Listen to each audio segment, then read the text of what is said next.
Hi all welcome back to ஒரு channel கதை கதை போமா. இப்போ நாம் என்ன பார்க்க போகிறோம்னா சிறகடிக்க ஆசை சீரியலுடைய நெக்ஸ்ட் எபிசோடுக்கான ரிவ்யூ தான் நம்ம பார்க்க போகிறோம். இப்போ நம்ம இவங்க துரத்திட்டே வராங்க இல்லையா ரோகிணியுடைய மாமாவை. அப்போ அவர் ஒரு சந்தில் பூந்து அப்படி வந்துடுறாரு. அவர் எங்கே போனார் அப்படின்னு சொல்லிட்டு இவங்க இது பண்ணுறாங்க. இந்த சைடு முத்து இது ஃப்ரிட்ஜ் வாங்கணும் செல்வத்துக்குன்னு சொல்லிட்டு இந்த சைடு இப்படி இப்படி கிளம்பி வராரு. இங்கே நம்ம ரோகிணியும் இவங்களும் இருக்காங்க. அப்போ ஒரு எம்ப்ளாயி ஒரு நிமிஷம் லேட்டாக வந்துடுறாரு. மனோஜ் கடைக்கு எம்ப்ளாயி கணக்கெலாம் சொல்கிறாரு. ஒரு நாளைக்கு நீ ஒரு நிமிஷம் லேட்டாக வந்தீங்கன்னா வாரத்துக்கு இவ்வளோ மணி நேரம், மாதத்துக்கு இவ்வளோ மணி நேரம், வருஷத்துக்கு இவ்வளோ 2 ஷிஃப்ட்டு, அது எல்லாம் யார் சொல்கிறது, அதில் எவ்வளோ ப்ராடக்ட் சேல் பண்ணலாம்ல. இனிமேல் ஒரு நிமிஷம் லேட்டாக வந்தாலும் உனக்கு சம்பளத்தில் பிடிச்சிருவேன் அப்படிலாம் சொல்லுவார். சார் ஒரு நிமிஷம் தானே சார், இனிமேல் லேட்டாக வரமாட்டேன் சார் அப்படின்றாங்க. ஒரு நிமிஷம் லேட்டாக வந்தாலும் பிடிச்சிருவேன் அப்படின்னு சொல்லிட்டு அவர் என்ன சொல்கிறாருன்னா, ஒரு ஃபோன் கால் வருது. ஃபோன் கால் வந்ததும் ரோகிணி கிட்ட சொல்கிறாரு, நான் இந்த மாதிரி ஒரு டீலரை போய் பார்க்கணும், நீ கொஞ்சம் நேரம் கடையை பார்த்துக்கோ அப்படின்னு சொன்னதும், சரி மனோஜ் நான் பார்த்துக்கிறேன்னு சொல்லிட்டு அவர் போயிடுறாரு. இவங்களும் வித்யா என்ன சொல்கிறாங்கன்னா இந்த மாதிரி பரவாயில்லையே அவனுக்கு எம்ப்ளாயீஸை நல்லா வேலை வாங்குறாரு அப்படிலாம் சொல்கிறாங்க. ஆமாம், நானே ஃபஸ்ட்டு ரொம்ப பயமாக இருந்துச்சு எனக்கு, பார்க்குற வேலையெல்லாம் விட்டுட்டு இருந்தார். ஆனால் இப்போ இந்த பிஸ்னஸ் வைக்கிறோமே இதில் எப்படி இருப்பார் அப்படின்னு நினச்சேன். ஆனால் பரவாயில்ல, அவர் சூப்பராக வேலை செய்கிறாரு, ஃபோக்கஸ்டாக இருக்கார். இன்னும் இதே மாதிரி நல்லா செஞ்சார்னா இன்னும் நாங்கள் சூப்பராக முன்னேறிடுவோம் அப்படின்னு ரோகிணி அப்படியே ஹாப்பியாக சொல்கிறாங்க. அப்புறம் பார்த்தாக்கா இங்கே இவங்கன்னா பரவாயில்ல, அவருக்கு வேலை வேலை போய் செய்கிறத விட வேலை வாங்குறது தான் சூப்பராக வருது அப்படின்னதும் ரோகிணி என்ன சொல்கிறாங்கன்னா, அதுவும் வேறு வேலை தானே அப்படின்னு சொல்கிறாங்க. இங்கே பார்த்தாக்கா ப்ரௌன் மணி அப்படியே ஓடியாராரு. அவரை பார்த்துட்டு ஏய் ப்ரௌன் மணிடி அப்படின்னு சொன்னதும் அவர் ஓடியாராரு. இங்கே எதுக்கு வந்தீங்கன்னு சொல்லிட்டு 2 பேரும் அப்படியே பயத்தோடும் பதட்டத்தோடும் கேட்குறாங்க. அம்மா எனக்கு மூச்சு வாங்குது, தண்ணி கொடுமா, தண்ணி கொடுமாட்டாரு. அப்போ தண்ணி எடுத்து கொடுக்குறாங்க. மூடி ஓப்பன் பண்ணி கொடுமா அப்படின்றாங்க. அவர் ஓப்பன் பண்ணி கொடுக்குறாங்க. அவர் குடிச்சிட்டு நீங்கள் எதுக்கு இங்கே வந்தீங்க அப்படின்னு சொன்னதும், இந்த மாதிரி இந்த பூ கட்டுமே அந்த பொண்ணு என்னை துரத்திட்டு வருது அப்படின்னதும் எதுக்கு அவளே உங்களை துரத்திட்டு வரா அப்படின்னதும் நான் வந்தேம்மா, ஒரு இடத்துல என்னை பார்த்துடுச்சு, அது என் பின்னாடியே வந்துச்சு, அப்புறம் நான் அதுக்கு டிமி குத்துட்டு நான் வந்துட்டேன் அப்படின்னதும், நான் தான் உங்களுக்கு கொஞ்ச நாள் சொன்னேன்ல நீங்கள் தலைமறைவாக இருங்க அப்படின்னதும் ஏம்மா நான் மணிரத்னம் கூப்பிட்ற வரைக்கும் நான் என் வேலையை பார்க்க வேணாமா, நான் என் கஸ்டமர் ஈரல் கேட்டாங்க, என் கடையில் தீர்ந்துச்சின்னு என் மச்சான் கடையில் வாங்குறதுக்காக நான் போனேன், அப்போ தான் அந்த பொண்ணு பார்த்துடுச்சு அப்படின்னதும் இவங்களுக்கு என்னென்னா, ஐயோ இப்போ தானே நம்மளை அவளை பூ எடுத்துகிட்டு சொல்லணும், அவள் இங்கே தானே நிற்கிறா, நீங்கள் வேறு இங்கே வந்துட்டீங்களே அப்படின்னு சொல்லிட்டு அவங்க பயப்படுறாங்க. அவங்க சொல்லிக்கிட்டே இருக்காங்க. கரெக்டாக பார்த்தாக்கா வாசலில் நம்ம மீனா நிற்கிறாங்க. இப்போ கரெக்டாக மீனா நிற்கிறாங்க. அப்போ பார்த்துட்டு இவங்க 2 பேரும் ஐயோ இவரை எங்கே போய் நீ மறைக்க வைக்கிறது அப்படின்னு சொன்னதும் அவர் என்ன சொல்ல, நான் இப்போ தான் ஃபாரின்லேருந்து வந்தேன்னு சொல்லவா அப்படின்னு சொல்கிறாரு. நீங்கள் இந்த மாதிரி ஒரு டிஷர்ட்டோட நிற்கிறீங்க, உங்களை பார்த்ததும் ஃபாரின்லேருந்து வந்த மாதிரி சொல்லுவாங்களா, கம்னு இருங்க அப்படின்னு சொல்லுவேன். இவரை கொண்டு போய் எங்கே மறைக்க வைக்கிறது அப்படின்னு சொன்னதும், ஏம்மா நான் ஒரு 75 kg தாம்மா அப்படின்றாரு. இப்போ ரொம்ப முக்கியம், வா ஆடு வெட்டி வெட்டி உனக்கு ஆட்டு மூலி ஆகி போச்சு அப்படின்னு சொல்லிட்டு அவங்க என்ன பண்ணுறாங்க, நம்ம வித்யா கூட்டிகிட்டு போகிறாங்க. இங்கே ரோகிணி என்ன பண்ணுறாங்க, கடகடன்னு வராங்க. நம்ம மீனா பூவை எடுத்துகிட்டு உள்ளே வராங்க. உள்ளே வந்ததும் சரி கொடுங்க நான் எடுத்துகிட்டு போகிறேன் அப்படின்றாங்க. ஆனால் மீனா ஒத்துக்க மாட்டேங்கிறாங்க. நான் தான் கடையில் எல்லா கடையிலும் போயிட்டு பூ போட்டு விடுவேன், நானே வச்சிடறேன் அப்படின்னதும், இல்லை பரவாயில்ல உங்களுக்கு எதுக்கு சிரமம், நானே பண்ணுறேன்னு சொல்லி ரோகிணி சொல்கிறாங்க. ஆனால் மீனா கேட்கவே மாட்டேங்கிறாங்க. வாங்க நான் இது பண்ணுறேன் அப்படின்னு சொல்லிட்டு வராங்க. அவங்க என்ன பண்ணுறாங்க, அப்படியே பூவை வாங்கி இவங்களே போட்டுருக்காங்க. இங்கே நம்ம வித்யாவும் இவர் ப்ரௌன் மணியும் அப்படியே எட்டி எட்டி பார்த்துன்னுக்குறாங்க பயந்து போய். இப்போ இவங்களுக்கு சரியாக போட தெரில. அதை பார்த்துட்டு ப்ரௌன் மணி என்ன சொல்கிறாருன்னா, ஒரு பூவை கூட சரியாக போட தெரில, நான் போய் மாட்டி விட்றேன் அப்படின்னு சொல்லிட்டு அவர் கிளம்புறாரு. அப்போ வித்யா என்ன சொல்கிறாங்கன்னா, நீ போனீன்னா உன் ஃபோட்டோக்கு மாலை போட்டுருவா அவள் அப்படின்னு அவர் சொல்கிறாரு. அப்போ வந்துட்டு இங்கே வந்துட்டு இவங்களுக்கு வந்து போட தெரிலல்ல. உடனே மீனா வந்துட்டு நான் போடுறேன்னு சொல்லிட்டு அவங்க எடுத்து எல்லாம் போட்டு விடுறாங்க. அப்புறம் வந்துட்டு எவ்வளோ காசு அப்படின்னு வந்துட்டு கேட்குறாங்க. நீங்கள் வந்துட்டு இப்போவே தர வேண்டாம். நீங்கள் டேட் போட்டு கணக்கு வச்சுக்கோங்க. நான் வந்துட்டு மாசத்துல வாங்கிக்கிறேன் அப்படின்றாங்க. அப்புறம் அவங்க காசு எடுத்துகிட்டே இருக்காங்க. அப்புறம் வந்துட்டு மீனா வந்து சொல்கிறாங்க, இந்த உங்கள் மாமாவை நான் இன்னைக்கு பார்த்ததும் வந்துட்டு இது வந்துட்டு ரொம்ப வந்துட்டு இதுவாயிடுறாங்க. இல்லையே இல்ல மாரி வந்துட்டு சொல்றாங்க. அப்புறம் வந்துட்டு இல்ல அவரு வந்துட்டு இங்க இல்ல. அவர பார்க்கணும்னா நீங்க வந்துட்டு துபாய்க்கு தான் போணும் அப்படின்னு வந்துட்டு சொல்றாங்க. இங்க ப்ரவுன் மணி என்ன சொல்றாருன்னா வந்துட்டு, என்னம்மா நான் இங்க தான் இருக்கிறேன். அவங்க என்ன ம துபாய்க்கு போகணும்னு சொல்றாங்களே அப்படின்னு வந்துட்டு சொல்றாங்க. அப்போ வித்யா வந்து அவர வந்துட்டு திட்டி கூட்டு போறாங்க. இங்க வந்துட்டு மனோஜும் வந்துடுறாரு. இவங்க வந்துட்டு ஆர்க்யூ பண்றாங்க. இல்ல நீங்க வேற யாரையோ பார்த்துருப்பீங்க வந்துட்டு, இந்த மாரி வந்துட்டு அ உங்க மாமாவ தான் நான் பார்த்தேன் அப்படின்னு வந்துட்டு சொல்றாங்க. இப்ப மனோஜ் வந்துட்டு இவங்களுக்கு வந்துட்டு சொல்றாரு. ரொம்ப ஆர்டர் போடுறா மாரி. பூ வந்துடுச்சா? டெய்லி வந்துட்டு கரெக்ட்டா வந்துர சொல்லு. ஃபோன் பண்றா மாரிலாம் வச்சுக்க வேணான்னு சொல்லிட்டு இது சொல்றாரு. இப்ப மனோஜ் வந்து எதுக்கு வந்தேன்னு சொல்லி கேட்டதுக்கு வந்துட்டு அவர் என்ன சொல்றாருன்னா வந்துட்டு, இந்த மாரி வந்து ஸ்டாக்ஸ் எல்லாமே நான் ஃபர்ஸ்ட்டு செக் பண்ணணும் அப்படின்னு சொல்லிட்டு சொல்றாங்க. அப்போ வந்துட்டு அவர் போறாரு. இவங்க என்ன பண்றாங்க, வித்தியா வந்துட்டு ப்ரவுன் மணிய கூட்டு போய் அந்த ஸ்டாக்ஸ் எல்லாம் இருக்கிற இடத்துல தான் போய் நிறுத்த வைக்கிறாங்க. இந்த நேரம் பார்த்து இவங்க நம்ம செல்வமும், முத்துவும் கிளம்பி வந்தாங்களா, வந்துட்டு சூப்பரா அவரும் வந்துடுறாரு. வந்ததும் வந்துட்டு இங்க மீனா வந்துட்டு கிளம்ப போறாங்க. அப்போ வந்துட்டு உங்க ஹஸ்பண்டும் வந்துட்டாரு பாருங்க அப்படின்னு சொல்லிட்டு ரோகிணி வந்து சொல்றாங்க. நீங்க எதுக்குங்க இங்க வந்தீங்க? அப்படின்னதும் வந்துட்டு, நான் வந்துட்டு ஃப்ரிட்ஜ் வாங்க வந்தேன் அப்படின்னு சொல்றாரு. இப்போ வந்துட்டு ப்ரவுன் மணியால தப்பிக்கவே முடியாது. ஃபர்ஸ்ட்டே தப்பிக்கணும்னு நினைச்சிருந்தா தப்பிச்சிருக்கலாம். மீனா வந்தப்பவே அவர வெளியில அனுப்பிச்சிருக்கலாம். ஆனா இவங்க உள்ள போய் ஒளிய வச்சுருவாங்க. இப்ப என்ன பண்றதுன்னு தெரியாம முழிச்சுன்னுக்குறாங்க. பாவம் ஒரு ஃப்ரிட்ஜில போய் அவர ஒளிய வைக்கிறாங்க. அவரு இல்ல, "ஏம்மா எனக்கு மூச்சு முட்டம்மா, என்னம்மா நீ அங்க போய் வந்து இது பண்ற?" அப்படின்னு சொல்றாரு. கொஞ்ச நேரம் தாங்க போய் உட்காருங்க" அப்படின்றாங்க. பாவம் அவரு உள்ள போறதுக்கே பயப்படுறாரு. ஐயோ கடவுளே! இப்ப பாவம் வந்துட்டு இவரு வந்து உள்ள இருக்கிறாரு. இங்க வந்துட்டு இது செல்வத்த கூட்டிட்டு முத்து வந்திருக்காருல்ல.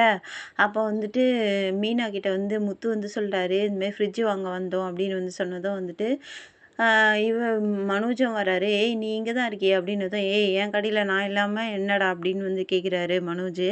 "இல்லடா நீ வந்துட்டு பார்லர் அம்மாவ கடையில வச்சுட்டு நீ வழக்கம் போல சுத்த போயிட்டியோ?" அப்படின்னு வந்துட்டு சொல்றாரு. "ஏய் தேவையில்லாமலாம் பேசாத" அப்படின்னு வந்துட்டு சொல்றாரு. அப்ப வந்துட்டு, "எதுக்கு வந்த நீ?" அப்படின்னதும் வந்துட்டு, "நாங்க ஃப்ரிட்ஜ் வாங்க வந்தோம்" அப்படின்னதும் வந்துட்டு 2 பேருமே ஒரு மாரி கேவலமா பார்க்குறாங்க அவங்க 2 பேரையும். ஏன்னா, உண்மையிலேயே பார்க்க தான் செய்வீங்களா? இல்ல வந்துட்டு வாங்குவீங்களா? அப்படின்னு சொல்லி மனோஜ் வந்து ஒரு மாரி கேவலமா பேசுறாரு. அப்ப இவரு என்ன சொல்றாரு, "நீ என்ன படமா காட்டுற? புடிச்சிருந்தா வாங்க போறோம். வந்து காட்டுறா" அப்படின்னு வந்துட்டு சொல்றாரு. அப்போ செல்வம் என்ன சொல்ல, "நான் புடிச்சிருந்தா வாங்கிப்பேன்ப்பா" அப்படின்னு வந்துட்டு சொல்றாரு. அப்போ வந்துட்டு ரோகிணி என்ன சொல்றாங்கன்னா வந்து, நாங்க கேட்லாக்ல இருக்கு. கேட்லாக்ல வந்துட்டு எல்லாமே இருக்கு பார்க்கலாம்" அப்படின்னு வந்துட்டு சொல்றாங்க. ஆனா வந்துட்டு இவரு மனோஜ் என்ன சொல்றாருன்னா, இல்ல, இல்ல வேண்டாம். நம்மகிட்ட தான் இது இருக்குல்ல, ஸ்டாக்ஸ் நெறைய இருக்குல்ல, அதையே பார்க்கலாம்" அப்படின்னு சொல்லிட்டு ஸ்டாஃப கூப்பிடுறாரு. "ஏய் ஸ்டாஃப்லாம் வேணாம். நீயே வந்து காட்டு" அப்படின்னு சொல்லிட்டு அவரு வந்துட்டு சொல்றாரு. சொன்னதும் சரி நம்மகிட்ட தான் நானே காட்டுறேன் அப்படின்னு சொல்லிட்டு அவரு வராரு. இவங்க கரெக்ட்டா அந்த ஃப்ரிட்ஜ் இதுவண்ட தான் வராங்க. கரெக்ட்டா இவங்களும் நம்ம வித்யாவும் வந்துட்டு ப்ரவுன் மணிய வந்து ஃப்ரிட்ஜ் உள்ள வச்சுட்டு வராங்க. வந்துட்டு மீனா கிட்ட வந்து பேச வராங்க. "மீனா எப்படி இருக்கீங்கன்னதும், நான் நல்லா இருக்கேங்க" அப்படின்னு வந்துட்டு மீனா வந்து இவங்களுக்கு வந்து ரெஸ்பான்ஸ் பண்றாங்க. இப்ப வந்துட்டு எல்லாருமே போயிட்டு வந்து பார்க்குறாங்க. அ அவங்க வந்து சொல்றாங்க, மீனா வந்து சொல்றாங்க, "நாங்க ஃப்ரிட்ஜ் பார்க்க வந்தோன்னதும், சரி பாருங்க" அப்படின்னு சொல்லிட்டு இவங்க பாட்டுக்கு போயிட்டு இவங்க கூட நின்னுக்கிறாங்க. யாரு நம்ம இவங்க கிட்ட ரோகிணி கிட்ட வித்யா போய் நின்னுக்கிறாங்க. இப்ப வந்து இவங்கலாம் பார்த்துட்டு இருக்காங்க. 2,00,000 அப்படிலாம் வந்துட்டு ஃப்ரிட்ஜ் இருக்கு. அதெல்லாம் பார்த்துட்டு, "ஐயய்யோ! இதெல்லாம் எங்க பட்ஜெட்டுக்கு சரிப்பட்டு வராது" அப்படின்னு வந்துட்டு சொல்லிட்டே இருக்காங்க. இப்போ "நீ ப்ரவுன் மணி எங்க ஒளிய வச்சிருந்த? ஏய் ஃப்ரிட்ஜ் எல்லாம் பார்ப்பாங்களா?" அப்படின்னு வந்துட்டு கேட்குறாங்க. ஆமா, எங்க ப்ரவுன் மணின்னதும், "ஏய் அந்த ஃப்ரிட்ஜில தாண்டி ஒளிய வச்சிருக்கேன்" அப்படின்னதும் வந்துட்டு, "அடி பாவி! என்னடி பண்ணி வச்சிருக்க?" அப்படின்னு வந்துட்டு சொல்றாங்க. "இப்ப அவங்க ஃப்ரிட்ஜ பார்த்தாங்கன்னா நீ தான் மாட்டுவ" அப்படின்னு வந்துட்டு வித்யா வந்து சொல்றாங்க. அப்போ வந்துட்டு ஒரு இதுவா பார்க்குறாங்க. ஆனா அவருக்கு வந்து வேலை செட் ஆவல. அப்புறம் வந்துட்டு வேற எதுனா பார்க்கலாம் அப்படின்னு வந்துட்டு சொல்றாங்க. அப்ப கரெக்ட்டா வந்து அப்புறம் இன்னொரு இடத்துல வந்து காட்டுறாரு. அ இன் "நீங்க எதிர்பார்க்குற விலையில இங்க தான் இருக்கு ஃப்ரிட்ஜ்" அப்படின்னு வந்துட்டு சொல்லிட்டு, அவங்க எல்லாருமே வராங்க. கரெக்டாக ப்ரௌன் மணி ஒளிய வச்ச இடத்துல தான் வந்துட்டு கரெக்டாக அந்த ஃப்ரிட்ஜை தான் திறக்க வராரு. அதுக்குள்ளே முத்து வந்து திறக்கிறாரு. அதுக்குள்ளே வந்து வித்யா வந்து அவர் கையை வந்து தட்டி விட்டுறாங்க. இப்போ நம்ம இவங்க 2 பேரும் வந்து பயங்கரமாக இதுவாகிடுறாங்க. அவங்க வந்து திட்டிகிட்டே இருக்காரு முத்து. இப்போ வித்யா வந்துட்டு அடிக்கிறாங்க இல்லையா, உடனே வந்துட்டு முத்து கோவம் வருது. கோவம் வந்துட்டு வந்து என்ன நீ இந்த மாதிரி பண்ணுற அப்படின்றத வந்துட்டு நான் இந்த ஃப்ரிட்ஜை நான் வந்து பார்த்துருக்கேன் அப்படின்னு வந்துட்டு சொல்கிறாங்க. என்னது என்ன இந்த இது மட்டும் நீங்கள் பார்க்கக்கூடாது அப்படின்றாங்க. மற்றதெல்லாம் சுற்றி பாருங்க அப்படின்னா நான் கத்தி பறவையை சுற்றி பார்க்க வந்தேன், நீ வந்து தள்ளு அப்படின்னு வந்துட்டு சொல்கிறாங்க. ஆனால் வந்துட்டு அவங்க அப்படியே போய் முன்னாடி போய் நின்றுக்கிறாங்க ஃப்ரிட்ஜை திறக்க முடியாமல். இவர் வந்துட்டு இந்த ஃப்ரிட்ஜு நல்லா இருக்குடா, நாங்கள் இந்த ஃப்ரிட்ஜு வாங்கிக்கிறோம் அப்படின்னு வந்துட்டு சொல்கிறாங்க. என் ஃப்ரெண்டுக்கு பிடிச்சிருக்குடா திறக்க சொல்லுனா, ஆனால் அவங்க திறக்கவே மாட்டேங்கிறாங்க. அதுக்குள்ளே வந்துட்டு ரோகிணி என்ன சொல்கிறாங்கன்னா, நான் வந்துட்டு இந்த ஃப்ரிட்ஜை வந்துட்டு வித்யாவுக்கு வந்துட்டு சொல்லிட்டேன், வித்யா வந்துட்டு ஃபுல் பேமெண்ட் கொடுத்துருவா அப்படிலாம் வந்து சொல்கிறாங்க. இவர் வந்துட்டு கேட்குறாரு, ஆனால் வந்துட்டு இது பண்ண மாட்டாங்க. ஃபுல் பேமெண்ட்டுனா நான் வித்யாவுக்கே கொடுத்துறேன் அப்படின்றாங்க. ஆனால் இவர் என்ன சொல்கிறாருன்னா, முத்து வந்து செல்வத்துக்கு வந்து 3000 ரூபாய் கொடுக்குறேன், இன்ஸ்டால்மெண்ட்டில் போட்டு கொடு அப்படின்னதும், நாங்கள் இன்ஸ்டால்மெண்ட்லாம் நம்ம போட்டு கொடுக்க மாட்டேன் அப்படின்னு வந்துட்டு சொல்கிறாரு. ரோகிணியை வந்துட்டு யாருக்காகவும் நம்ம பாலிசி வந்து மாற்றிக்க கூடாது அப்படின்னு வந்துட்டு சொன்னதும் வந்துட்டு அவருக்கு மனசே கஷ்டமாயிடுது அவங்க 3 பேருக்கும். உடனே மீனா என்ன சொல்கிறாங்கன்னா, வாங்க நம்ம வந்துட்டு வேற கடைக்கு போய் பார்க்கலாம், அவங்க பொருள் அவங்க யாருக்குன்னா விற்கட்டும், நம்மளுக்கு வேணாம் அப்படின்னு சொல்லிட்டு அவங்க வந்துட்டு போயிடுறாங்க. இங்கே வந்துட்டு இவங்க வந்துட்டு பாவம் அவர் வந்துட்டு நடுவில் வர பாவம் தும்புறாரு. இவங்க வித்யா தான் வந்துட்டு அதை சமாளிக்கிறாங்க. பாவம் அவர் உள்ளேயே உட்காந்துக்கிறாரு ப்ரௌன் மணி. இப்போ வந்துட்டு மனோஜுக்கு வந்துட்டு ஒரு ஃபோன் கால் வருது.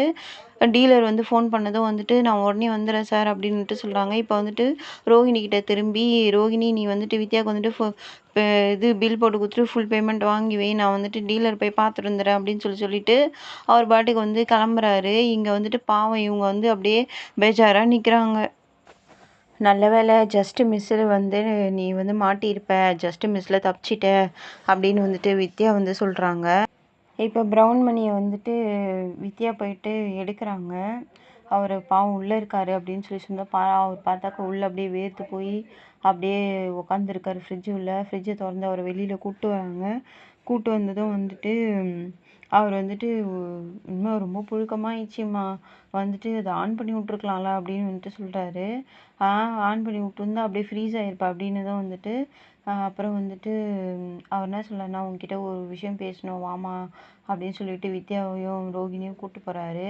கூப்பிட்டு போயிட்டு வந்துட்டு அவர் வந்து பேசுகிறாரு. இந்த மாதிரி வந்துட்டு நீ மணிரத்னம் படத்தில் வந்துட்டு சான்ஸ் வாங்கி தரேன்னு சொன்னதெல்லாம் பொய் தானே அப்படின்னு வந்துட்டு சொல்கிறாரு. இல்லை இல்லை அப்படின்னது எனக்கு தெரியுமா, நீ வந்துட்டு தடவை வந்துட்டு ஊருக்கு கூட்டிகிட்டு போனப்போ அப்போ எனக்கு ஒரு டவுட் வந்துச்சு. அதுக்கப்புறம் அவங்க வீட்டில் வந்துட்டு உங்கள் அப்பா ஜெயிலில் இருக்காருன்னு சொல்லிட்டு என்னை நடிக்க சொல்ல சொன்னீங்கள்ல, அப்போவே வந்துட்டு எனக்கு எல்லாமே கிளியர் ஆயிடுச்சு. ரோகிணி பாப்பாவோட வாழ்க்கையில் ஏதோ ஒரு பிரச்சனை இருக்குது, அது எனக்கு புரியுது. வந்துட்டு என்னால் வந்துட்டு உங்களுக்கு எந்த பிரச்சனையும் வராது, நான் உங்களை எதுவும் காட்டி கொடுக்க மாட்டேன் அப்படிலாம் வந்துட்டு சொல்கிறாரு. வித்யா பாப்பா எனக்கு எவ்வளோ உதவி செஞ்சுருக்கு, அதுக்காக வந்துட்டு நான் வந்துட்டு இது பண்ணுவேன் அப்படின்னு வந்துட்டு சொல்கிறாரு. அப்புறம் வந்துட்டு என்ன சொல்கிறாருன்னா, நீ வந்துட்டு எல்லாரையும் பார்த்து பயந்தல்லம்மா, அப்போவே எனக்கு புரிஞ்சிடுச்சு, நீ ஏதோ ஒரு குடும்ப சிக்கலில் மாட்டியிருக்க, அது மட்டும் எனக்கு தெரியுது, பட் வந்துட்டு நீ பார்த்துக்கோ அப்படின்னு வந்துட்டு சொல்கிறாரு. அப்போ வந்துட்டு நான் வரேம்மா அப்படின்னு சொல்லிட்டு அவர் போயிடுறாரு. போனதுக்கப்புறமா வந்துட்டு வித்யாவும் நம்ம ரோகிணியும் பேசிக்கிறாங்க. இன்றைக்கி ஒரு நாள் வந்துட்டு நம்ம வந்துட்டு அவரை வந்து மறைச்சி வச்சுட்டோம். முத்து கையில் மட்டும் அவர் மாட்டியிருந்தாருன்னா கண்டிப்பாக வந்துட்டு என்னை அந்த வீட்டிலேருந்தே துரத்திட்டுருப்பார் முத்து. ஆனால் வந்துட்டு இன்றைக்கி வந்துட்டு நம்ம மறைச்சி வச்சுட்டோம். நம்ம எப்போவுமே வந்துட்டு இவங்க கையிலேருந்து இவரை வந்துட்டு எப்போயுமே மறைச்சி வைக்க முடியாது. இப்போவே வந்துட்டு மீனாவுக்கு வந்துட்டு ரொம்ப டவுட் வந்திருக்கும் அப்படின்னு வந்துட்டு வித்யா வந்து சொல்கிறாங்க. வித்யாவும் ரோகிணியுமே சொல்கிறாங்க. இப்போ ரோகிணி என்ன சொல்கிறாங்கன்னா, நான் வீட்டுக்கு போகிறேன், வீட்டில் என்ன ரியாக்ஷன் நடக்குதுன்னு பார்த்துட்டு அதுக்கேற்ற மாதிரி வந்துட்டு நம்ம வந்துட்டு இது பண்ணலாம் அப்படின்னு சொல்லிட்டு ரோகிணி சொல்கிறாங்க. இங்கே வந்துட்டு மாடியில் வந்துட்டு மீனா வந்து நின்று யோசிச்சுட்டு இருக்காங்க. இப்போ மீனா கிட்ட வந்துட்டு முத்து வந்து பேசுகிறாரு. இந்த பாரு மீனா வந்துட்டு இந்த மனோஜ் வந்து இந்த மாதிரி பண்ணிட்டான், நான் எப்படிலாம் பில்டப் கொடுத்து செல்வத்தை கூப்பிட்டு வந்தேன் ஃப்ரிட்ஜ் வாங்கலான்னு சொல்லிட்டு, அவன் வந்துட்டு இப்படி பண்ணிட்டான், அவன் ஃப்ரிட்ஜ் தர மாட்டேன்னு சொல்லிட்டான், அவனா அண்ணனா அப்படிலாம் வந்துட்டு மனோஜ் இது முத்து வந்து சொல்கிறாரு. அப்போ வந்துட்டு இவங்க அப்படியே யோசிச்சுட்டே நிற்கிறாங்க இல்லையா மீனா, அப்போ வந்து அவங்களை தட்டி விட்டு என்ன என்ன யோசிச்சுட்டு இருக்க அப்படின்னதும் வந்துட்டு, இல்லைங்க இன்னைக்கு வந்துட்டு நான் வந்துட்டு ஒரு கடைக்கு போனேங்க, நான் வந்துட்டு கடைக்கு போயிட்டு பூ கொடுத்துட்டு வெளியில் வந்தேன், அப்போ ஒருத்தரை பார்த்தேன் அப்படின்னு வந்து சொல்கிறாங்க. யாரை பார்த்தேன்னு தெரியுமா அப்படின்னு வந்து கேட்குறாங்க. யாரை பார்த்தேன் அப்படின்னு, ரோகிணியோட மாமாவை தான் நான் பார்த்தேன் அப்படின்னு வந்து சொல்கிறாரு. அவர் மாதிரி நீ வேற யாரா பார்த்துருப்ப அப்படின்னு வந்துட்டு முத்து வந்து சொல்கிறாரு. இல்லைங்க நான் வந்துட்டு அவரை பார்த்தேன், அவர் வந்துட்டு கடகடன்னு ஓடிட்டாரு, எனக்கு நல்ல ஞாபகம் இருக்குது, அவர் வந்துட்டு டக்குன்னு ஒரு பைக்கில் ஏறி போயிட்டாரு, நான் வந்துட்டு பூ கொடுக்க கடைக்கு போகும்போது வந்துட்டு அவங்கக்கிட்டேயும் நான் சொன்னேன், இந்த மாதிரி உங்கள் மாமாவை பார்த்தேன் அப்படின்னு வந்துட்டு சொன்னேன். அப்போ அவங்களுடைய முகமே மாறி போயிடுச்சு, அவங்க வந்துட்டு வேற மாதிரி பேசினாங்க அப்படின்னு வந்துட்டு சொல்கிறாரு. எனக்கும் வந்துட்டு அவர் மேலே கொஞ்ச நாளாகவே டவுட்டு. அப்போ ஊருக்கு வந்தப்போ வந்துட்டு அப்போ சரக்கு கொடுத்து அவர்கிட்டேருந்து உண்மையெல்லாம் வர வைக்கலான்னு நினச்சேன், ஆனால் வந்துட்டு இதுவாயிடுச்சு. இந்த பார்லர் அம்மா வந்துட்டு இந்த கதையெல்லாம் கதை விட்டுன்னுக்குதே தவிர, ஆனால் வந்துட்டு இது மேலே எனக்கு ரொம்ப நாளாகவே ஒரு டவுட் இருக்கு அப்படின்னு சொல்லிட்டு முத்து வந்து சொல்லிட்டு இருக்காரு. இதை வந்துட்டு இவங்க ஆரம்பத்துலேருந்து பேசுகிறாங்க பார், அது எல்லாமே வந்துட்டு ரோகிணி வந்துட்டு கவனிச்சிட்டே இருக்காங்க. இவங்க மாடியில் பேசுறது இவங்க கடகடன்னு மாடி படி மெதுவாக ஏறி வந்து இவங்க வந்துட்டு இவங்க என்ன பேசுகிறாங்கன்னு சொல்லிட்டு அவங்க கவனிக்கிறாங்க. அப்போ வந்துட்டு இவர் என்ன சொல்கிறாருன்னா வந்துட்டு, ஃபஸ்ட்டு வந்துட்டு அவங்க அப்பா வந்து மலேசியாவில் இருக்காருன்னு சொல்லிச்சு, மலேசியாவில் இது ஜெயிலில் போட்டாங்கன்னு சொல்லிச்சு, அப்புறம் மாமா வந்து தலைவர் மறைவா ஆகுறேன்னு சொன்னார், அப்புறம் வந்து அப்பா வந்து பணம் அனுப்புகிறேன்னு சொன்னார் அப்படின்னு சொல்லிச்சு. இதில் ஏதோ ஒரு வில்லங்கம் இருக்குது, இந்த பார்லர் அம்மா வந்து எதையோ மறைக்குது, இதை வந்துட்டு கண்டுபிடிக்கணும் அப்படின்னு வந்துட்டு சொல்கிறாரு. இப்போ வந்துட்டு ரோகிணி வந்து அப்படியே யோசனையாகவே நிற்கிறாங்க. அடுத்த எபிசோடில் பார்க்கலாம்.